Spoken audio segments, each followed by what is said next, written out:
We're live. Hello, everyone. Good morning. Welcome to our webinar.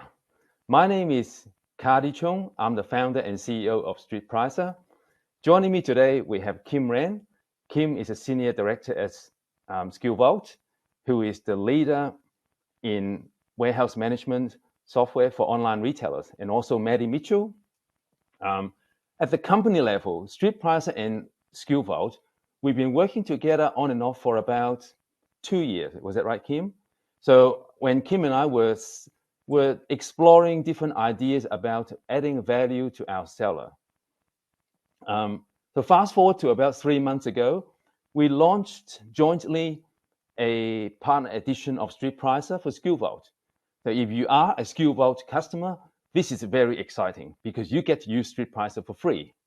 So in today's webinar, please feel free to send your questions in via the Q&A, via the chat channel, and Kim and I will endeavor to answer all your questions during Q&A.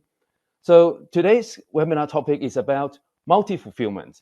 So as a seller, in your journey of growth, somehow you're going to have to end up managing inventory in a warehouse, in multiple warehouses, and some stock will be at Amazon and some stock will be at your supplier. That's just the fact of life. So in fact, with the benefit of hindsight, I really wish when I was running my own online business, this was before I started StreetPricer, I knew about, if only I knew about SkillVault. Because being Mr. StreetPricer, my pricing was always spot on, but my warehouse inventory management was kind of average. So today, Kim will take us through the multi-fulfillment features and benefits of SkillVault. And after that, I will be giving you an idea about how StreetPricer manages multi-fulfillment and what is the best multi-fulfillment pricing strategy for your online business. So without further ado, can I please hand over to Kim? And Kim, show us what you've got.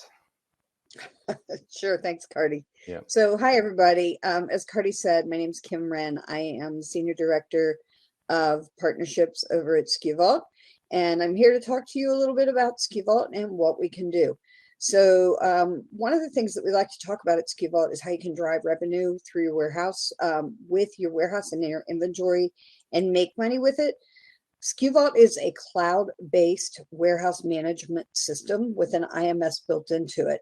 So with that, that means that we are helping you to control what's going on within your warehouse and making sure that the inventory that goes out to your marketplaces is correct 100% of the time, so that you're not overselling and you're not underselling. We help you solve those problems that are really difficult in omnichannel and in e-commerce, in multi-channel, in making sure that you're getting everything out there and you're fulfilling in a timely manner and protecting your seller rating and making sure that you can manage and you can track your inventory at scale.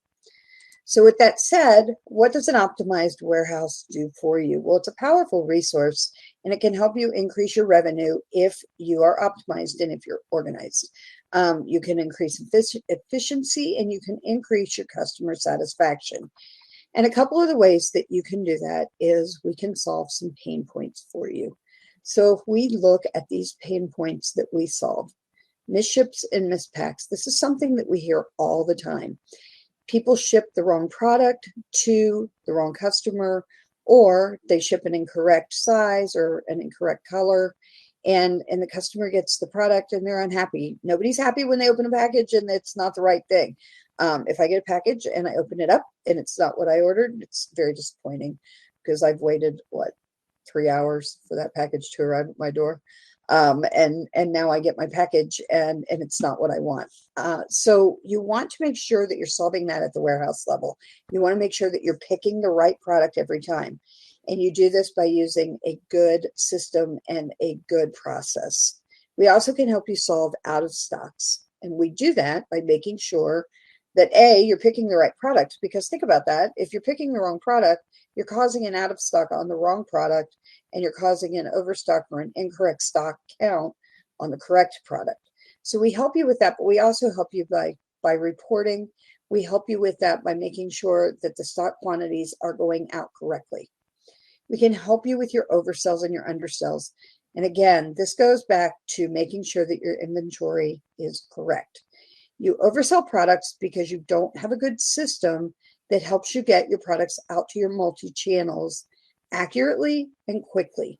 So if you're selling on Walmart, eBay, Amazon, and your own website, how are you getting your products out there in a timely manner, 100% correct, all the time? And with SkuVault, what happens is as an order comes in, we update that quantity.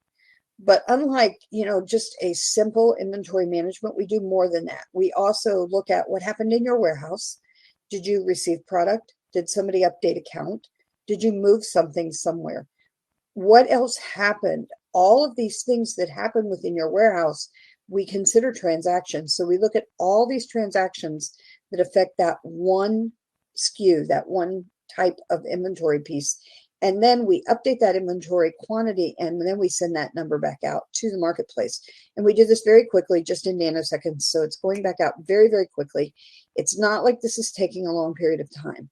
And then our system updates every time that there's a change to that number. We're making those changes in all of your marketplaces. So when you sell on Amazon, eBay is correct. When you sell on Walmart, Amazon's correct. Then going down the list a little further, we're looking at lost and dead inventory. You can't sell something if you don't have it listed. If you don't know you have it and you're not getting it out there, or you know you have it, but you don't know where it is, you're not getting it listed on your marketplaces. And if you don't have a process in place to make sure that your product's being received so that it's accounted for when you receive it somewhere, that it's written down and it's not just brought into your warehouse on a pallet or in a case or however you bring it in and shoved off in a corner and then left to sit there and die. And this happens a lot in business where product comes in, you buy, maybe you go to a trade show and you buy a closeout pallet of something. It wasn't really planned. It didn't really come in on a purchase order like your normal process. It gets into your warehouse and nobody quite knows what to do with it, so they just shove it off in a corner. If you have a process that says everything that comes in through that dock gets scanned into the system, you now are putting that into your inventory management system, into your warehouse management system. It goes. It has a place that it has to go to, and it has somewhere that you're tracking it. So now you can look through your system and you can see, oh, I have this inventory, I need to do something with it. And you can link that back out to your marketplaces. Excuse me. Then labor efficiency. If you're working in your warehouse and your people that are picking are just pulling orders, taking a piece of paper, running out, collecting the product and going back and fulfilling it. And I was at a conference last week and I was talking about this and lots of heads were nodding because these people were using really simplistic pick lists where they just printed their orders. And once they print their orders, they run out, they pick that order, and then they run back. There's a couple of problems with that. A, you're wasting time.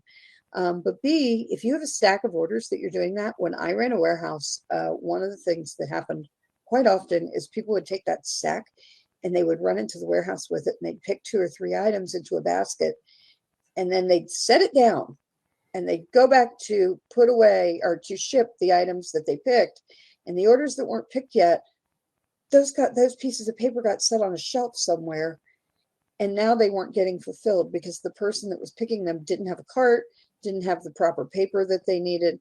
They set the orders down, and at the end of the day, I still have a stack of orders that didn't get fulfilled because somebody left them laying on a shelf in a warehouse. So you need to be efficient by using pick lists, whether it's paper or paperless. It doesn't make any difference. It's whatever fits your process, and we work with you on that. Then you want to make sure also that you're reducing your return rate. And you do that by handling all of these things that I've just talked about. If you're picking correctly, if you're sending the right quantity, if you're fulfilling your order correctly, if you're making sure that what you get out is correct, you're going to help reduce your return rate. And we know that returns cost a lot of money, generally double the cost of an average order. And if you have a $50 average order size, you have 3 or 4 mispicks every week that require a return. That's approximately $200 a week that you're spending that you shouldn't be. Think about that, $800 to $1,000 a month that you're spending in labor and product and postage or shipping charges that you're sending out because you picked incorrectly. And then finally, serialization and expiration tracking. This is something that we do to help, like our electronic sellers. If you have serialization, you're tracking every item with a specific serial number. And then expiration dates that are on food or that are on supplements or that are on various HBA items that they're in your system. But there's other items that have, expiration dates and have lots and have serial numbers. And we help you track that against individual pieces of inventory so that you know what you have and where you have it. So with SkuVault, we have WMS features, and we want to tell you how they work. And what they do is they help you manage and view your warehouses. You can have unlimited warehouses. You can have unlimited locations.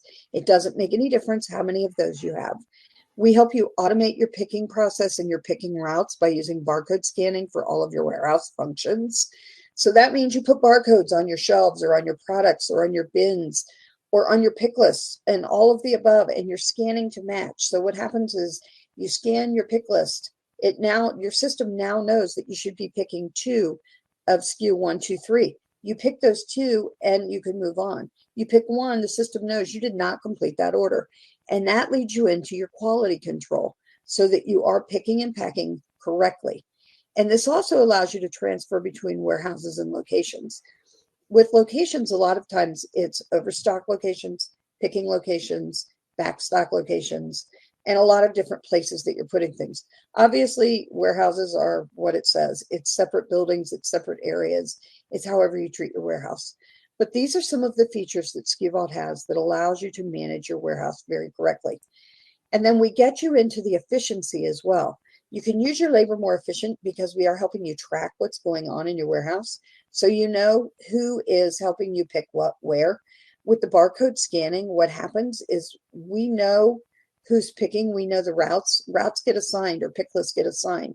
So if there's an error on a pick list, you know who was assigned that pick list. You know who to coach, you know who to help. And then it helps you ensure that your buyers are getting their correct items, but it also helps you ensure that you're doing this quickly because with the pick list, you know exactly where to go. Your warehouse is labeled. Your pick list says to go to a specific section of shelving. You go, you pick your item, and you move on. And with a good pick list, it's snaking you through like an S, and you're not backtracking. And then finally, you're simplifying your shipping by integrating it with multiple shipping platforms. And we have a lot of different shipping platforms that we work with, but when we get into it, we also have an open API. SkuVault also has Data Coach, and this is a dashboard that can help you manage your business. So the Data Coach helps you look at what's going on in your warehouse, what's moving, what's not moving, who's picking what.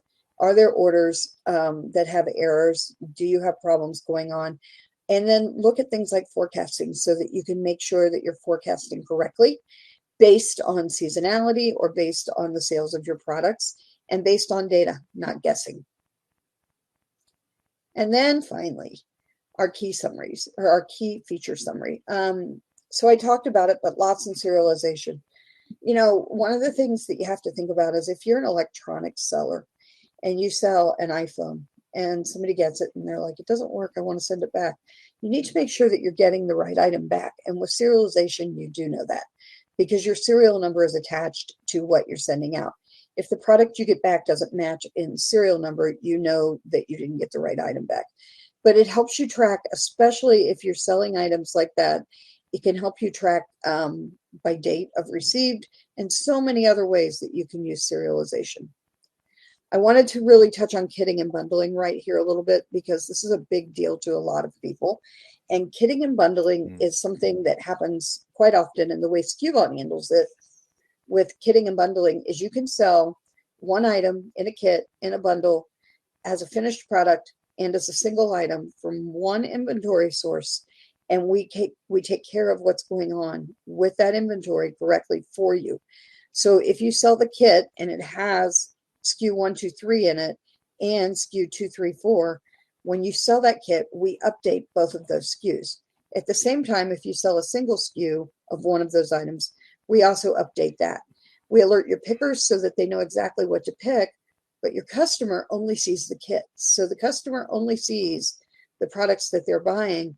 The warehouse sees exactly what they need to pick, and the system updates every single item correctly. So it's a combination of making sure that everything works right and works together with your marketplace or your website. And then I did touch on barcode scanning, and it's just what it says. It's barcode scanning. You want to make sure that you're scanning things to keep your quality control and your inventory correct. Don't use your mind to try to figure out, where things are. Don't keep everything right here. It's a terrible way to run a warehouse. Don't be that company that only one guy knows where everything is, because that guy can never go on vacation. If he gets sick, you're kind of screwed. You don't know where anything is. So what are you going to do? You don't want to be that company. And then finally, open API. We have an open API. SkuVault will let you attach any sort of an API driven process or software to us. We also can accept FTP. We can connect to EDI. We can connect to your ERPs. So we accept all the acronyms. You can bring anything in that you need to. Plus, we have a ton of native integrations. We natively integrate to all the major marketplaces, most of the major shopping cart systems, as well as channel management, and of course, StreetPricer. So we have this native integration with StreetPricer so that you can reprice everything and keep everything in your system up to date and be able to sell correctly. And with that, I'm going to turn it over to Cardy, and I'm going to let him talk to you about StreetPricer. Thank you, Kim. I really like your focus on the kitting and bundling, because we see that a lot with our seller with our seller base, because nowadays the products are really, really competitive, and the way to increase your product, to increase the size of the order, is by bundling. So we see that, for example, with automotive parts. So when you sell like a left hand, you sell the left and the right, and that's a pair. Or you sell the front and the rear as a set, you'll be amazed how effective kitting and bundling is to differentiate yourself from your competitors. So that is really good. Hey, Kim, I have a question. So it appears to me, because I've worked with your company for quite a while, so you guys pretty much do everything except listing creation and management. Is that right? That's correct. We do not, we are at warehouse and inventory management. We do everything that you need to have done within your warehouse and help you get your inventory back out to your channels, but we do not help you list, and we're not pushing listings out there for you to your marketplaces.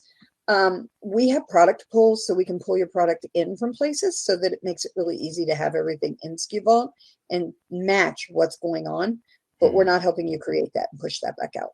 But you do work with the other platforms that create those listings, right? Okay. We do. We work with many different multi-channel companies. Yeah. And what is the threshold, or what's the tipping point for a seller? So if I'm a seller, I'm growing, I'm getting bigger and bigger, I'm finding it hard to manage my own inventory in my warehouse. So what is usually the threshold for me to start needing SkillVault? So there's usually two different reasons that people come to us. Number one, they're planning, and they know that they're going to be scaling up, and so they want to make sure that they've got everything in place as they're moving forward to a specific number that they've set. But the more likely thing that we see is that they have a problem, and they need us to solve that problem. They're overselling products. They can't find their products because their warehouse is a mess. They have a lot of misships, and those are our three most common things that we see where people are coming to us. Often it's because you've hit a certain point in the number of SKUs that you have. Maybe you've hit a certain point in the number of people that are picking for you, or maybe you've added one too many channels and you can't keep up with everything anymore. So for everybody, it's a little different, but it's almost always those three problems. One of those three, I can't find it, and I had to cancel an order. What a horrible thing to have to do. To cancel an order because you can't find a piece of inventory. And we know it happens every single day. It's happening right this second. Somebody in the world is canceling an order because they can't find their inventory. It happened to me when I was running my own business. So don't tell anyone, okay? It happened all the time. So thank you. Okay. So thank you, Kim. So I'm going to go to my part of the presentation that I've prepared. So if I may do that. Good. Okay. So multi-fulfillment. So we're going to talk about multi-fulfillment repricing, I'm going to touch on the differences between competitors versus velocity-based repricing, and I'm going to show you our integration with SkillVault and the free partner edition. Okay, so with multi-fulfillment, it's just a fact of life. If you are of a certain size, you will have your own inventory, but you also want to send some inventory to Amazon, or you might be doing a hybrid model. Some will be drop shipping. The stock will be kept at your suppliers. The thing with multi-fulfillment is that the buy box position and the quantity available, they are all kind of dynamic. It changes like basically every hour. So your FBA 1 minute could have the buy box, but the next minute might lose the buy box. And then what do you do with the FBM in terms of pricing? So your FBA, you've got 5 held at Amazon FBA, but they could be sold out, right? And it taking you time to replenish the stock. So that is the FBA and FBM stock quantity. It's just so dynamic. And the second thing that we see a lot is about the Amazon FBA inventory storage limits, because obviously Amazon doesn't want you to send everything to Amazon because they can't keep up, with all the things. So they throttle you in terms of what you can send them. So you end up having partly your stock in your own warehouse and some at Amazon. Again, the big question is, how do I price the products? You end up having 2 different options for the buyer. So how should I price the products? Now, one thing that you should be aware of is the cheapest price. It doesn't necessarily win you the buy box. So most people think that, the cheapest guy will win. But actually, if you look at the Amazon buy box scenario, it usually the cheapest product will win the buy box, but not always. In fact, I would say I see probably about 15 to 20% of the times, the cheapest product won't get you the buy box. But at the same time, you'll be amazed that some buyers will specifically go look for the cheapest offer. Because I was working with, for example, a seller a couple of months ago, right? He said that he's got basically FBA and FBM, and with his FBM offer, he actually made a point. He wanted to make sure that he's always the cheapest amongst all sellers, and he said straight away, instantly, his sales actually jumped because it was surprising to see how many buyers actually look for the cheapest offer. So if you end up having a multi-fulfillment hybrid model, FBA and FBM, so what's the most common setting that a typical seller would do? So the most common setting is that they would always pick the FBA to try to win the buy box, to try. Okay, doesn't mean that you'll get it, but they always try to use FBA to win the buy box because it makes sense, because it's costing money to keep your stock in Amazon. Amazon will give you the prime position, and therefore it makes sense to try to win the buy box. Then the question is, okay, assuming that you have both FBA and FBM in stock, so your FBM, how should I set my FBM pricing? So the most common setting is that if there is a buy box, I want to set my FBM at either not usually the same price, but maybe 5%, 10% below the buy box, just in case if someone is actually looking for the cheapest product. Okay, but if there's no buy box, but you still have other competitors, they usually would want the FBM product to be priced at pretty much the lowest price point amongst all the other sellers. And then if there's no buy box and no competitors, then they usually would want to switch to velocity-based repricing. So that's the common setting. So given that that's the most common setting, but that in theory, it works really well, assuming that you have quantity with FBA and FBM, then the problem is, what if my FBA is out of stock? Or what if my FBM is out of stock? Then what do I do? So imagine if you have a price rule for FBA and a price rule for FBM, all perfect, assuming that they're in stock. But as soon as it's out of stock, then you're going to have to change your price rule. Then you have to reassign a new price rule to your FBA or FBM. So it's quite complex. So in order to solve the problem, we've come up with what we call a multi-fulfillment integrated price rule. So the idea is that you would assign all your inventory, all your FBA and FBM, your seller fulfill prime, new and used, everything, all with just one rule. One rule will do the job. Okay, so it looks a little bit complicated, but it's not. Let me step you through. So on the left-hand side, you see the fulfillment conditions. So basically, and see there's a little button that you can add more. So you can basically add all your fulfillment method, like FBA, FBM, onto one rule. So with the one rule, obviously you want FBA to win the buy box, so you tick that box. And then there's what we call the running order. The running order is the order of preference that you would like that fulfillment to win the buy box. So again, usually the thing is you want your FBA item to win the buy box. And then if you have a look, so that rule would only run if you have stock with Amazon. Okay. And then the question is, if my FBA is out of stock, then what do I do? Then if it is out of stock, then the second in the running order would try to win the buy box, because I don't have any FBA stock in stock anymore. So if I don't have any FBA, let's try to really crank up my, or go aggressive with my FBM pricing and try to win the buy box with my FBM. So with the pricing strategy, you have the option to either match or below or above the buy box. Usually the setting will be either matching or go below. And then you have the option to either compete with only third-party sellers or with Amazon as well. And then if you don't have any buy box, with that SKU, you have the option to either compete with the same fulfillment or third party or the same condition. So that is the case when you have competitors. We see that a lot. What if I don't have any competitors, or if all my competitors are out of stock?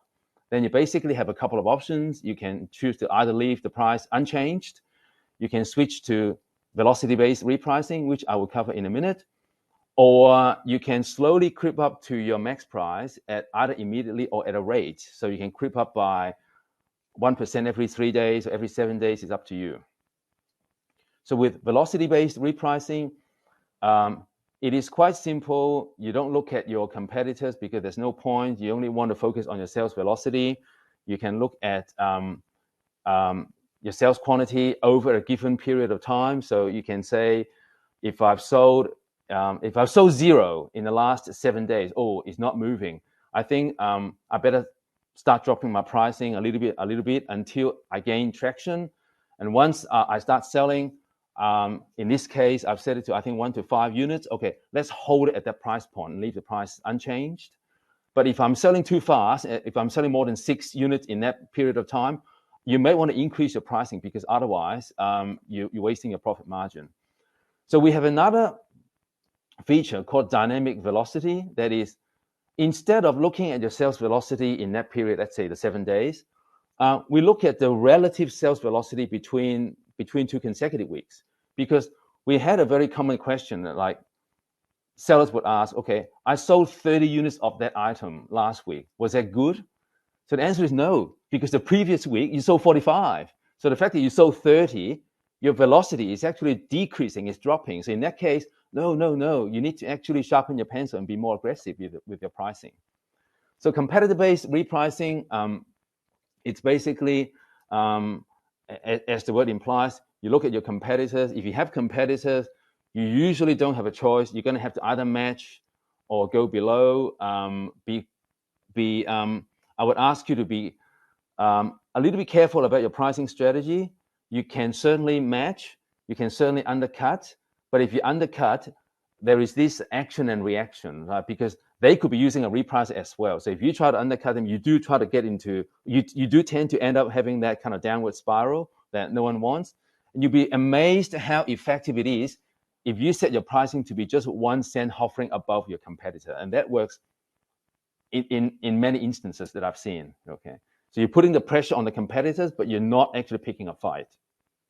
So with competitor-based repricing, it is usually the case if you have what we call mainstream branded new items. So if you have like-for-like products, that means you have multiple sellers offering the same item on Amazon, the same ASIN. You have different sellers. You probably don't have a choice. Or in the case of eBay, you see the same stock photos on all the eBay listings. They look all the same, right? So in that case, you probably don't have a choice. Okay. So in order to be successful with competitor-based repricing, you have to make sure that you have that you buy well. You have to make sure that your buy price is not disadvantaged. And then the speed and the AI algorithm of your repricer makes a big difference.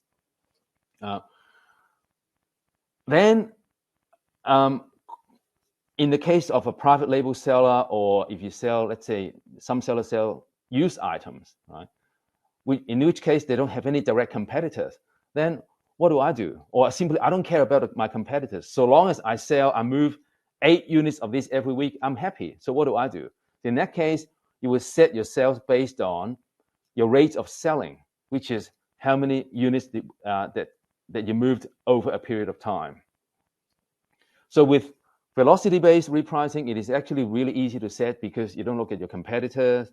The important thing is actually segregating your inventory and tagging your inventory to say, these items, I know they have competitors and therefore go competitor-based repricing.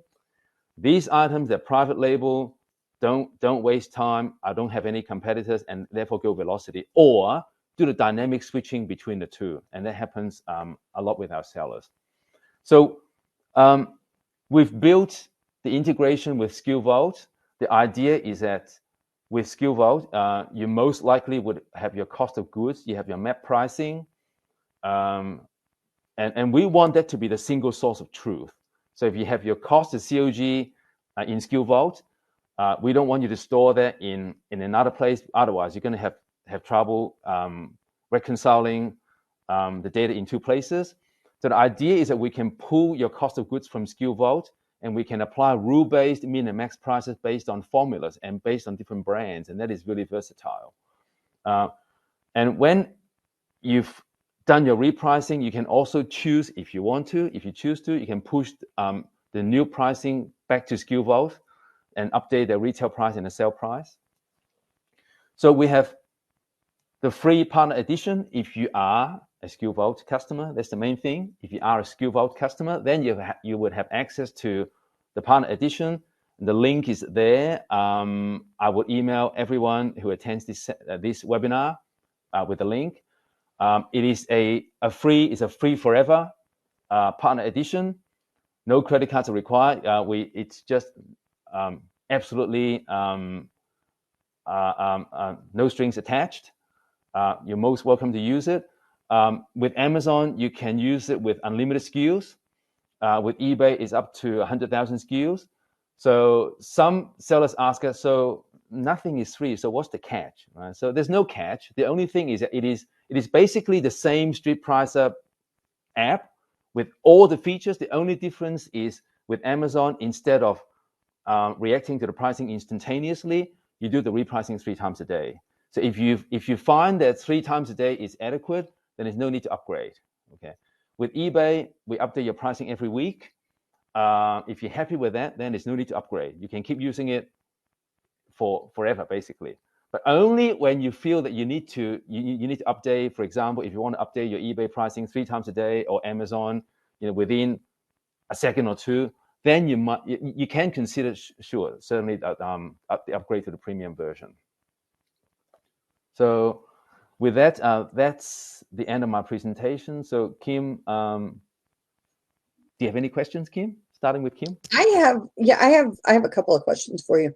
Sure. So you talked about being able to deal with the system on Amazon. Let's use that as an example. Mm-hmm. How does this work? Can I set up different rules for different products, but also how do I adjust those?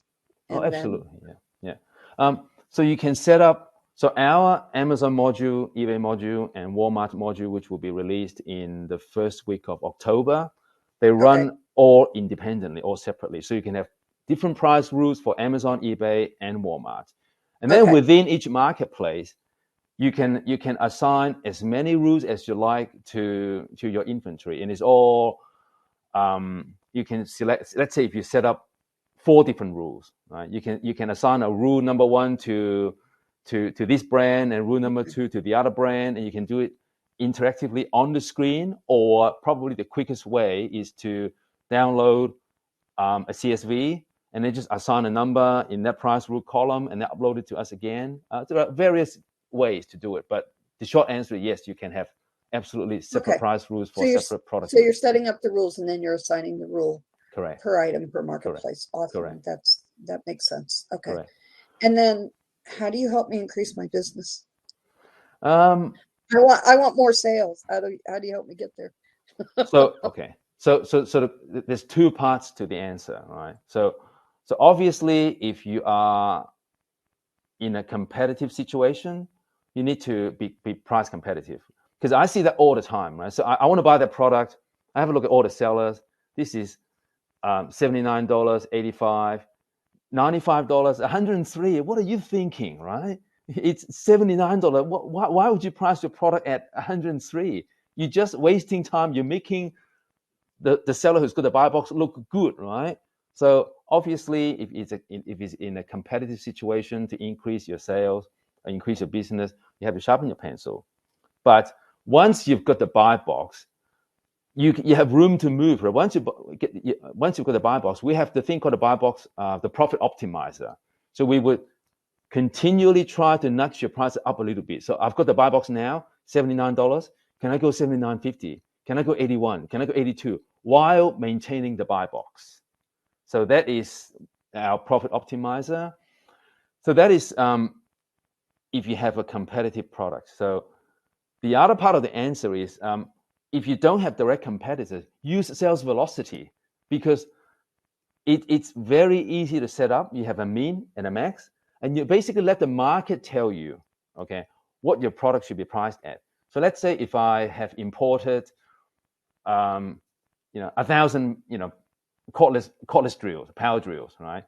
I like to sell them at $89. I think the market will bear $89, but no, they won't buy $89. But try to drop it to about maybe $75. They'll start buying, okay? And then they start buying, you hold it. But if you're selling too fast, you better increase your profit by upping the price. You'll be amazed sometimes if the product starts selling. Once it's got traction, you can actually keep adding the prices, and it will still keep selling. So I guess you just have to apply our algorithms, our AI algorithms, other competitor or velocity or dynamic switching between the two creatively, and we can help you set it up. There's certainly ways to increase your business, because you'll be amazed. So as soon as you start using the right repricer, your sales jumps up. It's just the way it is, right? Because you can't control the pricing manually yourself. You can't. Yeah. So, Maddie, that's why I see those messages that the price of the product that I'm holding has changed. Yeah. Correct. So, Maddie, do we have any questions? Yeah, we have one in here that asks about, can I set my prices to always be $1 under the buy box? Absolutely. So, in fact, you can set it to be $1 under the buy box. You can set it to be 1% under the buy box. You can set it to be $1 under the lowest competitor, or you can match the lowest competitor. So all the options are there. Yeah. Awesome. And then another question we have is about SkuVault. Do they work in the UK?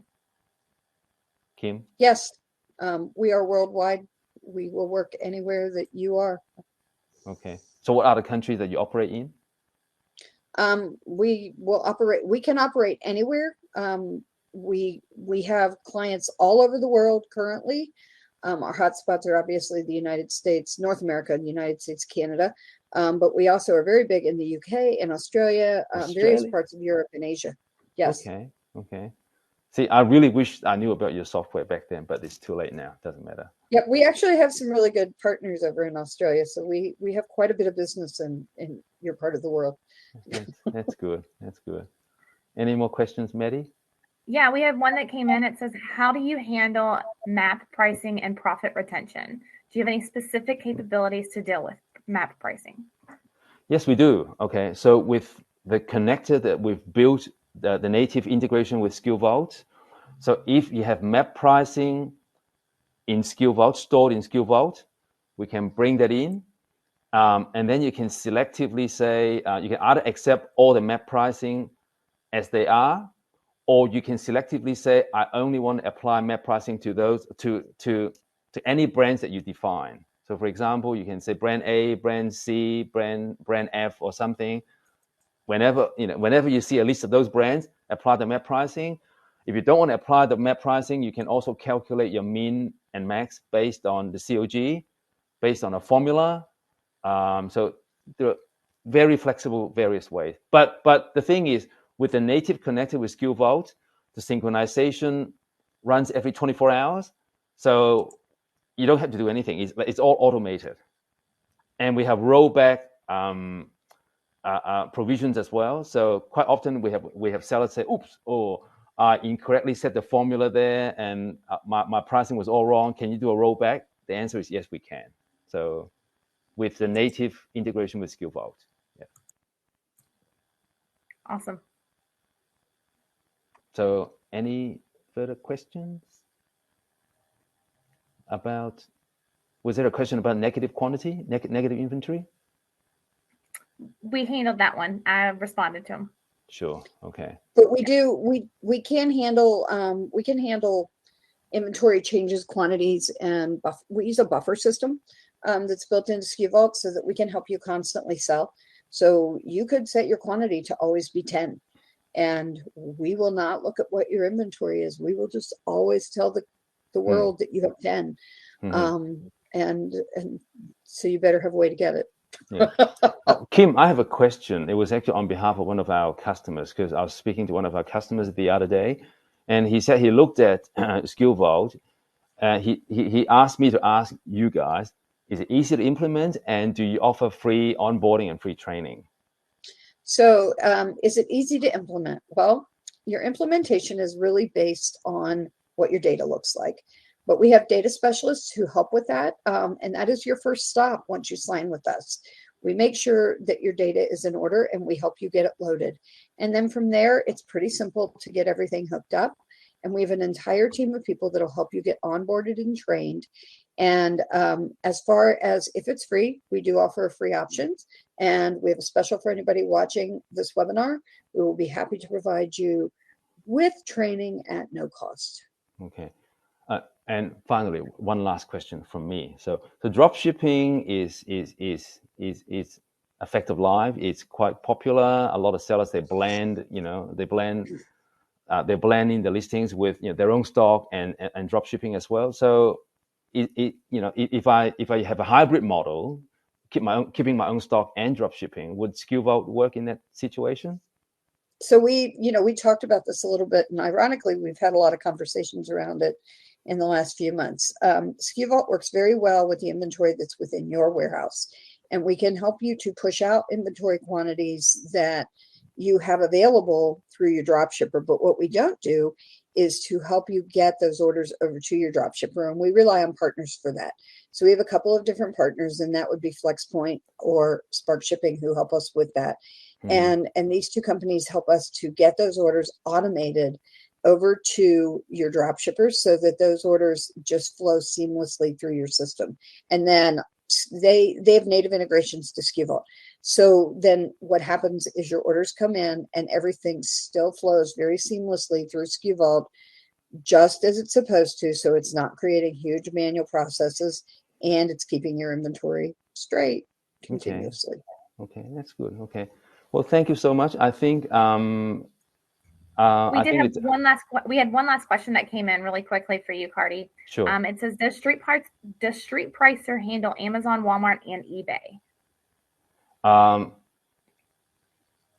Yes to all of the above, except our Walmart it'll be released in the first week of October. It's the 3rd of October, Monday. That's the release date for Walmart. There is an opt-in program right now. If you come to the StreetPricer website and there's some button for you to opt in for Walmart, so you'll be amongst the first to try our Walmart. But our Amazon module and eBay module, absolutely, it's been running rock solid for for a long time. Yeah. And we're going to do Amazon Business sometime in November as well. So we'll be doing all 4 marketplaces, Amazon, eBay, Walmart, and Amazon Business, all on one platform. Okay. So I think we're just going to wrap up the webinar, and thank you everyone for joining the webinar. I hope you have a good day, and we'll see you soon. Okay. Thank you. Thank you. Bye. Bye-bye.